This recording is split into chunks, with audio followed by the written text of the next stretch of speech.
everybody, and welcome to the Positively Altered podcast. I am your host, Dr. Cindy Howard. I am a chiropractic internist and nutritionist, and even more importantly, somebody who wants to bring you some great information, usually with a health spin and absolutely no filter. So today, I have a very important question for you. Have you been through anything difficult in your life? That pause was for you to say yes. And the second part of that question is, how did you deal with it? Is it as simple as always laying on the couch, spreading all the information about your parents and how they failed you? Or are there some techniques out there that can be even more powerful than just couch talking? So stay tuned. I can't wait to introduce you to my guest who's going to give us some other options.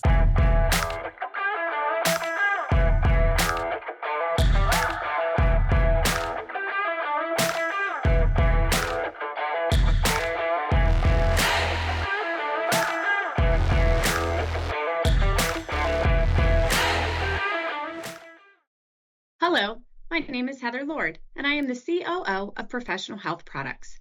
Cutting corners is an all too common practice in the dietary supplement industry. When my father founded Professional Health Products, he sourced the cleanest, most biologically active ingredients from around the globe. Today, that commitment remains, which is why the finest healthcare practitioners, like Dr. Cindy, have trusted us for more than 40 years. We oversee the entire process in our manufacturing facility, from sourcing and formulation to manufacturing and labeling. Today, we offer over 300 unique products that can be tailored to the nutritional and homeopathic needs of each individual. Most recently, we launched a proprietary genetic test, allowing our practitioners to get even more dialed in to their patients' health. To learn more about Professional Health Products, please talk to your practitioner or visit our website at phpltd.com. Today, your life is going to be altered. I'm Dr. Cindy. Welcome to Infinity. We have worked hard to create an electronic claims website that is simple and user-friendly. This is the public side. You can log into your personal web portal here. This is your dashboard. You can personalize it to your liking here. Our main focus has been to allow you to submit and edit claims as easy as possible. You will find our claims editor and claims processing is simple to use and straightforward. Our quick action bar is where you can find your most important information. Most of these icons will take you directly to the claims the number represents. You can easily view if you have any messages in your inbox of any unread alerts by looking for these blue numbers. To view the rest of our training videos to get the most of your Infinity experience, click this icon. We hope you find this web portal simple and easy to use. Thanks for letting us serve you.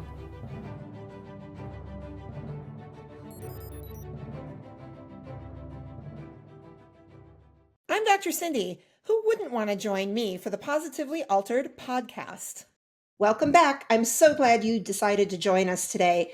My guest is Wendy Branchfield, and besides being an absolutely fabulous human being, she practices a technique called EFT, or Emotional Freedom Technique.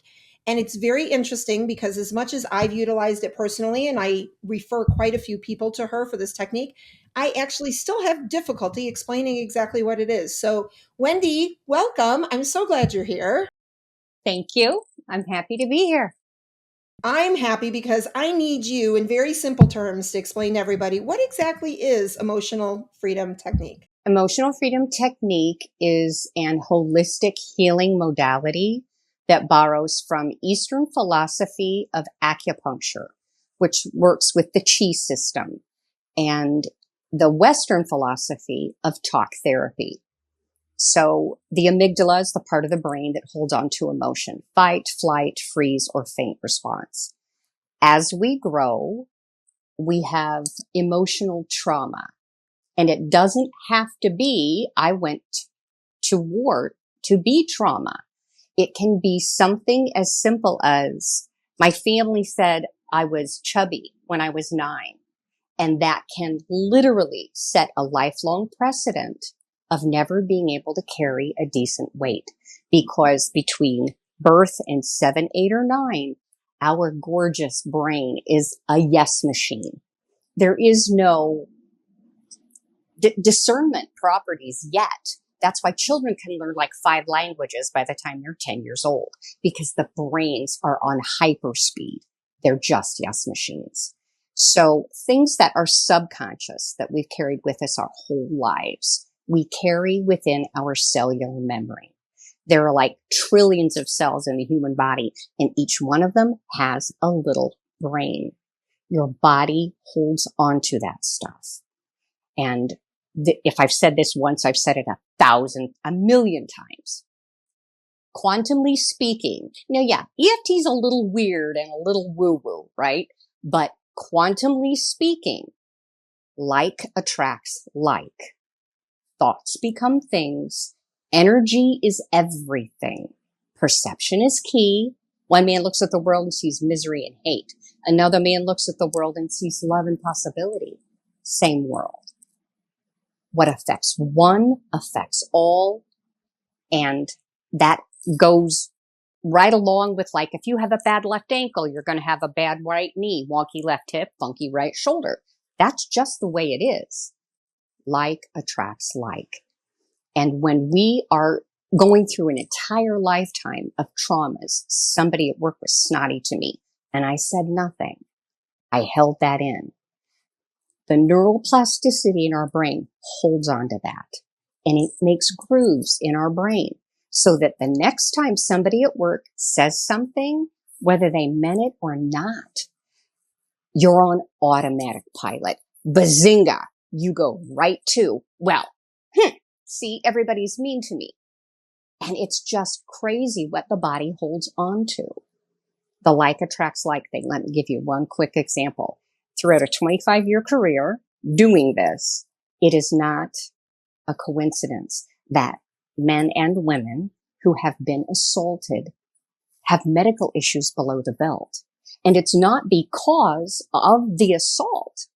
It's because of the emotional trauma held within their first and second chakra. And EFT literally interrupts your neurological system so that you aren't on automatic pilot with that trauma over and over and over again. It actually changes the neuroplasticity in your brain. So that's a long-winded answer, but that's how it works. It's a great answer. And it makes me think back, when I was a young child and my mother used to cook most of our dinners and I never wanted to finish what was on the plate. And she would say to me, you have to finish what you're eating because there's children starving in Europe. And my Right. smart ass answer would be, well, then pack up the food and send it to Europe because I'm not hungry. And, after I got the look of like, you shouldn't have opened your mouth that way, it was very disrespectful, I was told to finish what was on my plate.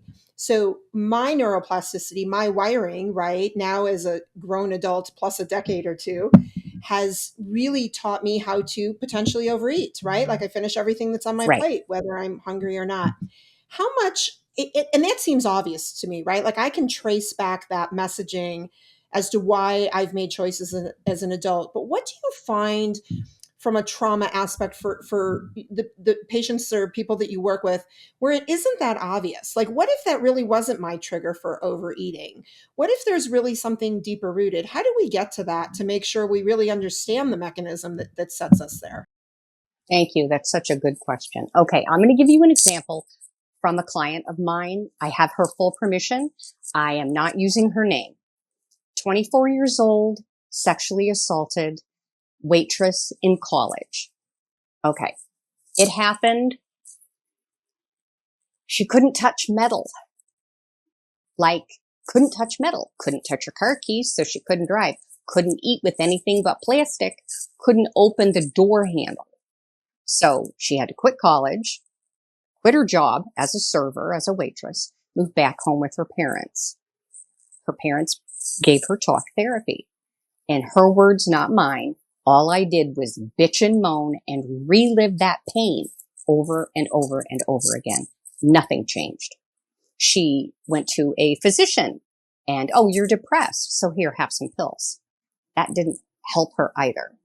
So finally, her parents heard about me through a friend of a friend. They sent her to me. Now, I want you to think of any trauma, not just her sexual assault, as the wheel of a bicycle. Okay? One spoke of that wheel is one aspect of that entire issue. Okay. So we worked on fear, anger, shame, what it felt like, what he sounded like, what he tasted like, the noises she made, what the ground felt like. And I mean, it's some pretty hairy stuff, right? But we worked on them one at a time. And EFT lets the person with whom I am working be in control. So if the phrase was, I was dragged behind the garage and I was so afraid when I was sexually assaulted, she would close her eyes and rate that fear in her body right now, not then. And it was a 10. Tears are always a 10. So 1 being small, 10 being big. We do a round of tapping on the face and body, here and here and here. We do a round of tapping, saying the truth. I was so afraid. I was so afraid. We rate it again. Then we do a round of release. And it sounds silly that how can that work? But we're literally interrupting the electrical meridian process of her reliving that trauma. Because you and I are just one big chemical. You know what love is? Love is a protein. Proven fact. Love is a protein. I mean, how freaking cool is that, right? So each aspect, we got to each aspect. And then she said, I'm thinking about grade school. Why is grade school coming up? And I said, what happened to you in grade school that made you feel afraid or ashamed or any of those other things that we had already worked on? And you could literally, ooh, I've got goosebumps. You could literally see a dissertation appear on this girl's face. She got it. It was amazing. When she was little, she had ghastly teeth. I mean, her words, not mine. Kids said I could eat corn through a knothole. I mean, how mean is that? They tortured this. It's like Lord of the Flies grade school. I mean, I'm telling you. Seriously. And they were horrible to this child. She never got picked for the team, never got to go to a birthday party, blah, blah, blah. She got braces. Well, then she grows up and gets the braces off, and she's the pretty girl. Boys are actually interested in her. Girls that snubbed her wanted her to be their friend now. Long story short, too late, I know. Metal from being hit in the face during the assault broke her teeth off. They were like jaggedy. And that visual trauma of being, in her mind, that ugly little girl, all that trauma through grade school that she came home crying every day, all of that was never healed. Shoo! Straight to the surface. And she couldn't, because of the metal in the necklace or his ring, she couldn't have touch metal. Boy, oh boy, did we work on that one. And when we did, she could eat with a fork. She could touch her keys. She could go back to college and be a server, and she did. Now, that makes no sense to the adult brain. That makes zero sense. But to all of that unhealed trauma as a child, that's how it manifested for her. It doesn't have to make sense to our adult brain. The amygdala holds onto that shit to keep us safe. It's a survival mechanism, and it's automatic. We don't go, oh, okay, I'm a caveman. There's berries over here by this tree. Ooh, here comes the saber-toothed tiger. Okay, oxygen, start pumping. No, we see that saber-toothed tiger. We run. It's automatic. And every cell in our body stores that memory. Yeah, for those of you that are just listening and not watching, just to let you know, when Wendy was describing some of the tapping, she was utilizing points on the face and the upper trunk of the body for the most part that are associated with different acupuncture points. You know, it's interesting to me, Wendy, because I think about and tell me if this makes sense to you. It's almost like with any sort of trauma, and it really could even start in utero, right? Like with the stress that we feel, Absolutely. right, from being carried. 100%. It sounds to me almost like here's because amygdala is a really big word for a lot of people, even me, and I actually learned that in school. So I actually know what that word is. But in simple terms, if I was going to explain this, it's almost like we have an event that's not necessarily healthy or beneficial, and we compartmentalize it to put it into a box, but we don't really Yes. put that box away, right? That box sort of has the Yes. lid open, right? And Yes. the little jack in the box sometimes gets popped out based on if you turn that crank too tight, right? And now all of a sudden it rears its ugly head, and that trauma we relive through other events. And does it make sense to actually say that then sometimes that trauma can actually get exacerbated time after time again to a point where then we actually aren't functioning through it and we can become truly debilitated where we're, 100%. This girl was yeah, okay. completely debilitated. And the thing is, the amygdala holds on to it so that it says, remember, caveman, don't go by that tree for the berries. You'll die. Your system literally feels like you're going to die. And it's just helping you. It's trying to help you survive. And it's automatic. We don't even know it's happening. That's why sometimes we react really poorly and we're like, that was out of line. Where did that come from? Guaranteed. It's from some unhealed trauma. And everybody does it. Everybody does it. You don't have to be assaulted to How do experience we this. keep that at bay, Wendy? So for example, we go through treatment, right? We go through this whole protocol. I always say it's a combination of talk therapy with acupuncture points. That's how I describe it. And you do it Yeah. much more eloquently than I do. But say we have a session and I'm able to downplay that significance. So what was a 10 for me, in trauma is now a 0, right?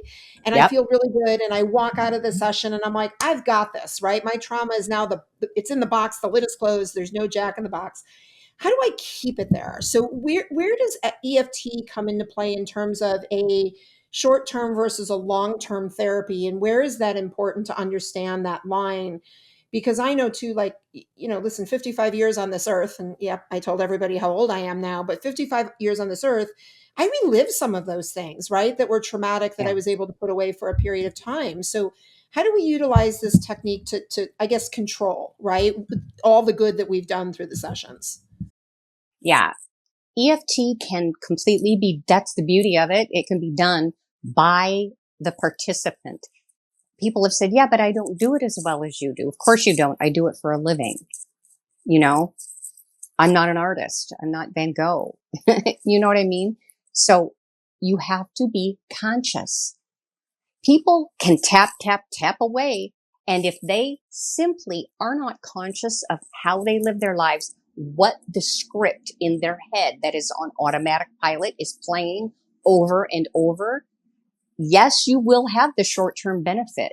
But if you don't get really conscious and intentional with what you think when you're not thinking, how you react. Oh, I behaved badly there. What did that remind me of? Look, I'm 60 years old. I've been doing this for 25 years. I tap today. Okay. I work with myself every single day because we grow. We're evolutionary human beings. We're not just the same person.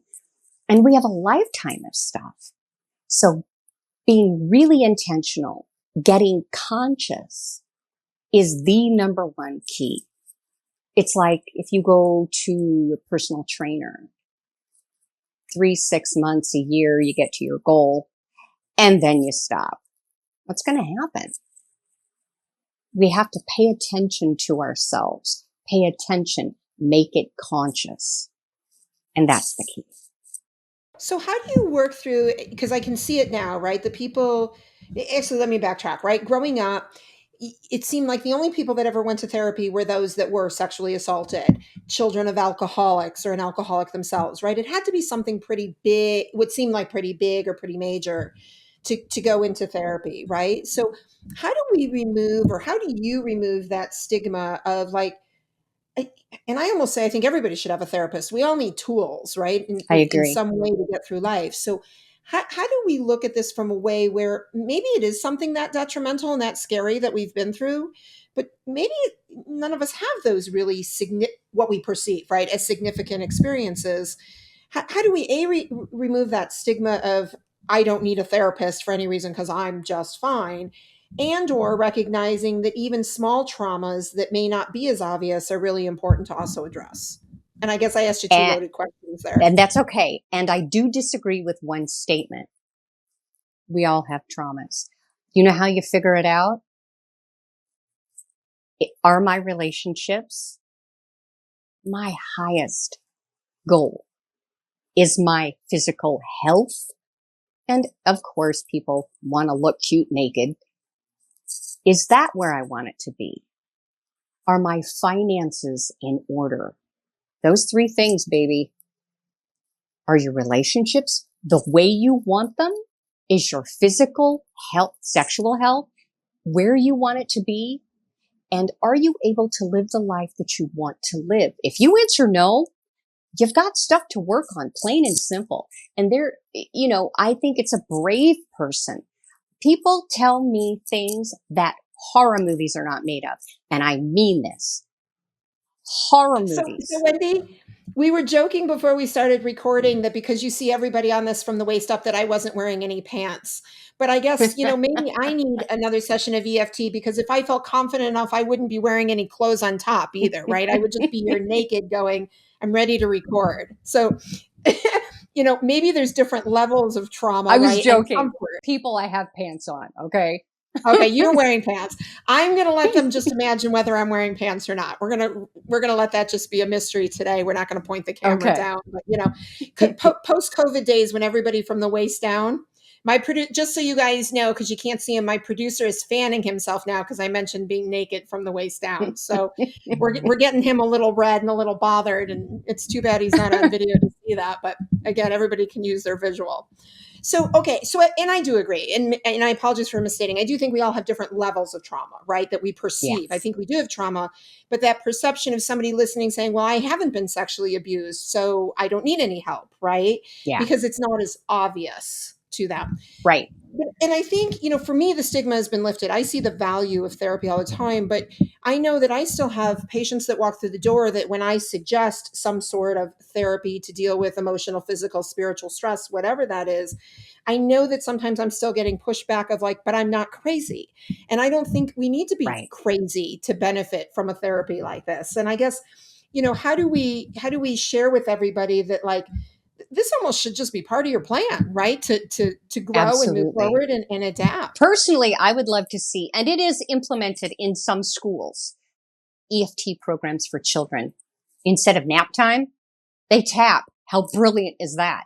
I think we educate people by offering, okay, if you don't want to try it, look it up. Go to the Harvard website.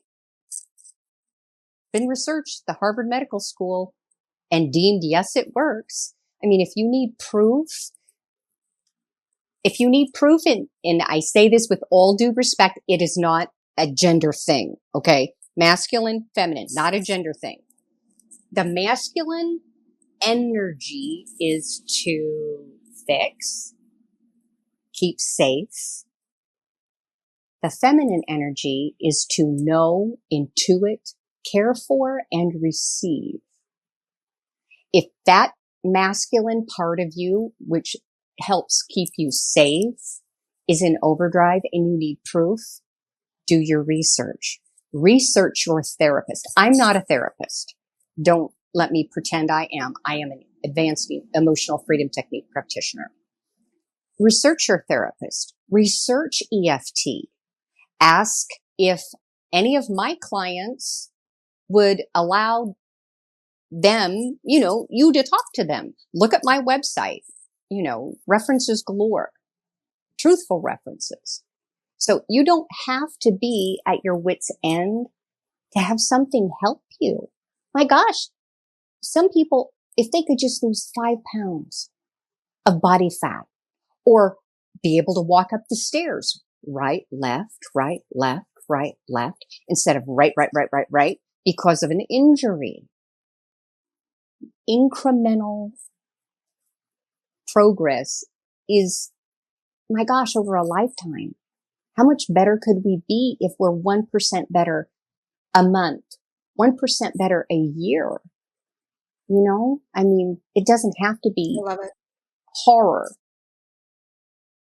Yeah, I love it. So let's talk side effects, because this is where this gets fun, right? Because when you work with people, there's some Yes. fun things. Yeah, we're gonna go there. There's some fun things that can transpire during a session, aren't there? Yes. You got a good My, story that way to share with everybody, Wendy? yes, my cues that your energy is shifting. The number one is people yawn incessantly. I've had people yawn, burp, hum, giggle, cry, fart, their stomachs, blah, blah, just going crazy. And then when we really, really release some big stuff, it's called the freeze response, because we froze during that horrible thing. And when we release it, the person can be in 90-degree heat and literally be shaking with cold. It's literally your human body letting go of the stuck energy. And everything's good. Tears are brilliant. I don't even care if you pass gas. So, Wendy, here's the $1,000,000 question then. So, if I'm your client and I'm going to pass gas, have you ever passed gas as the practitioner? Do you get a release of anything when you work with your Oh, I clients? burp. I like Barney from The Simpsons. Heck yeah. Because they say what I say, they tap where I tap, unless it's not the truth. And then they change their words. But oh yeah, I get as much from working with my clients as they get from me, because it's called a tail ender. It's like we're talking about your finances and Uncle Bob called you fat at Thanksgiving dinner when you were 9 comes up. There's something in that to work on. So I'll get my own tail enders and I'll be like, I'm going to write that down and work on that later. So absolutely, I've Barney belched before. So, to speak to, you said something there very interesting that I'd like you to explain a little bit better. And that is when people speak their truth, and sometimes maybe it isn't their truth. What happens in a session that because you're very intuitive, right? And what happens if you sense that somebody is just giving you a line of crap or they're not being truthful to themselves? Like, what do you notice and how do you go around that? I don't prepare for sessions. I meditate for about 8 minutes beforehand, and whatever comes through me is what comes out of my mouth. And I will call them out flat out. I don't believe what you're saying. Let's test it. And then we close our eyes, take a big deep breath. We say what they just said. Rate that on a scale of 1 to 10. How true is that? Give me a number. And I'll stop them right where they sit and say, is that really true? Do you really believe that? And when we check it, they're like, oh gosh, no, I don't. Oh, who told you that? Where did you learn that? What age did you learn that? And then we peel backwards quite a bit, because I always say that EFT is a sequoia. Yeah, we can pluck some leaves and snip some little branches and saw off some big ones. We want to get to the root of that rascal. So peeling backwards generally helps us get to the root of it. So if I was going to sit here, let's say I had a really bad day and I'm trying to figure out why it's still irking me a bit, and I just close my eyes, I take a big giant deep breath in and I go, okay, I'm really upset today because whatever, somebody at the office upset me, and I give that a value, right? And I say, okay, Mm-hmm. well, maybe that's a 2 out of 10. So it doesn't have a whole lot of strength, right? So it might not be the interaction with the person at the office that gave me a really hard Exactly. time. And I go, maybe I'm really upset at the way I reacted and I behaved based on, right? My eyes are closed Mm-hmm. and I'm thinking about it. And now all of a sudden that's an 8 or a 9. And maybe it's really more about that self reflection, right? As to, can I Yes. even find some of my own triggers to work on, and understand 100%. the importance, right, of the triggers? Absolutely. You don't even have to go through the setup phrase. This is the part we hit with the setup phrase. You don't even have to go there. I'm upset with this person, but I'm really not, because it was only a 2. I'm upset because I reacted badly. I'm their boss, for Pete's sake. I was rude. Why was I rude? I acted like a petulant child. Why was I so bothered by that? Have I ever been having that reaction to something. When did I feel this before?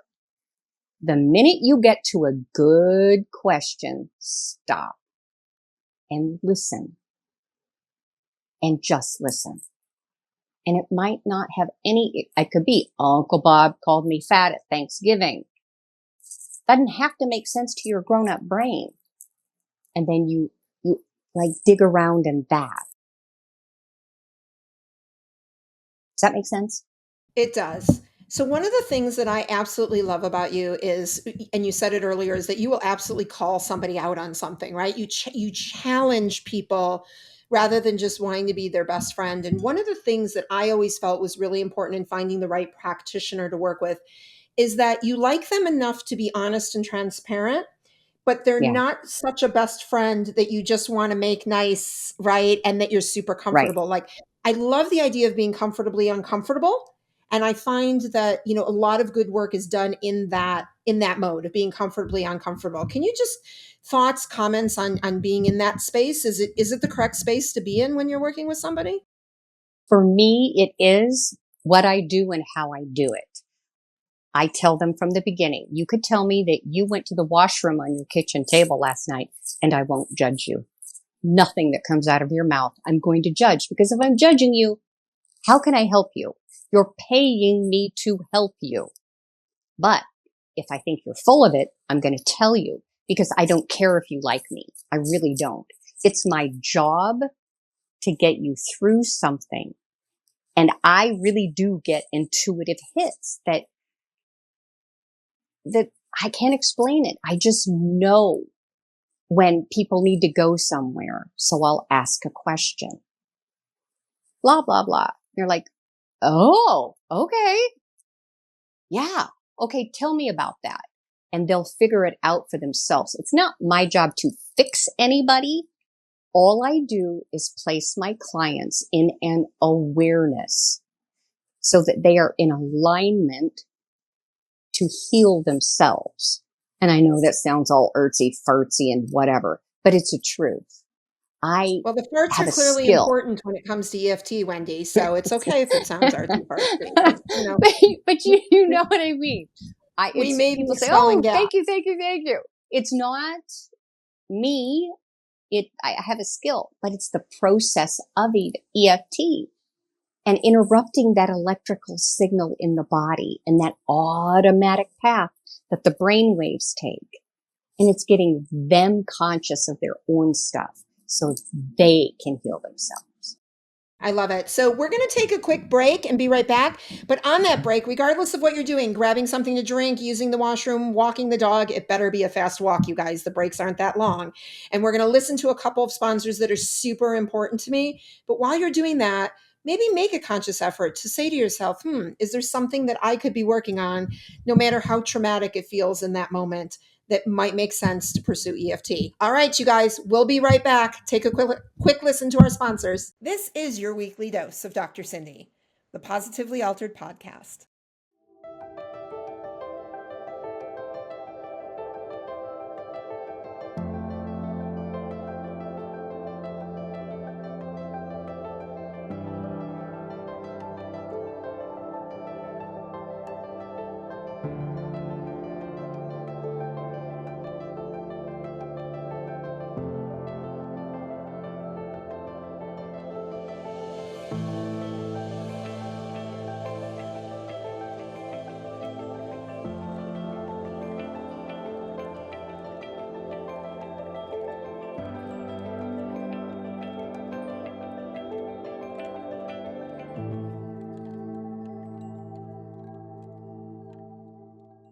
Stop. Hit that follow button now and spread the love with Positively Altered. We're back. And before we go into one of my favorite parts of our podcast, the rapid fire questions that Wendy doesn't know we're going to ask, real quick, Wendy, I know there was a little bit of a story when Julie, my executive assistant, asked you for a thumbnail picture of yourself to use for Yes. advertising for the podcast. There was a little bit of feedback that you had given. Can you share with us that story? Yeah. My mom passed from cancer, and you know the phrase, if you can't run, walk. If you can't walk, crawl. And if you can't crawl, find someone to carry you. That was my mother. We had the most brilliant relationship. And before she passed, she was quite poor. She gave each of me and my sibs a teeny bit of money and said, you can't do bills with this. She passed. So I thought about it. And my mom kind of didn't step outside her comfort zone. And I thought, what is going to elevate me outside of my comfort zone?